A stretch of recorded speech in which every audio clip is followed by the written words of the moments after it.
Yes, आणि जसं उदय म्हणाला की सांघिक गेम आहेत आणि सांघिक गेम मध्ये मुलं आणि मुली एकाच ग्रुपमध्ये आहेत, म्हणजे प्रत्येक ग्रुपमध्ये मुलं आणि मुली पण आहेत. सो हे एक आहे, आपण म्हणजे स्पर्धेतच असं ठेवलं की मुलं आणि मुली म्हणून एकत्र खेळतील. जसं उदय म्हणाला की विटी दांडू, मला माहिती होतं, माझे भावंड गेम खेळत होते, पण मी एखादा असं मारलं असेल, पण असं ते नीट खेळता नाही आलं, पण मी एक्सपिरियन्स केलं लहानपणी. आत्ता पुन्हा एकदा मी एक्सपिरियन्स केलं विटी दांडू. So nice. आणि शूटिंग दरम्यान जर म्हणाल तर आम्हीच फक्त कलाकारच नाही तर अख्खं युनिट लहान मुलांसारखं बागडतं, इकडून तिकडे मजा करते, सगळे छान एन्जॉय करतात. वातावरणात अगदीच लहान असल्याचं फील आहे सगळीकडे. आणि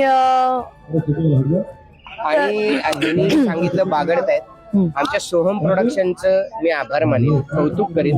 लोकेशन इतकं सुंदर निवडलंय की खरंच गावात आलोय, खरंच मातीत खेळतोय आणि त्यामुळे सगळे एन्जॉय. प्लीज तुम्ही एकदा लोकेशन असं फिरवून बघा. एकदा आम्ही इथे बसलोय, पण असं फिरून बघा. इतका सुंदर सेट लावलाय आमच्या आर्ट डिरेक्टरनी. तर आमच्या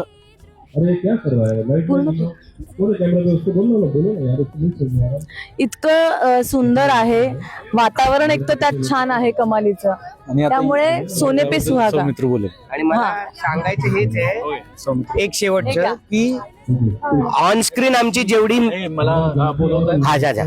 ऑन स्क्रीन आमची जेवढी मेहनत आहे तेवढीच ऑफ स्क्रीन आमच्या टीमची मेहनत आहे, ती आज दिसते.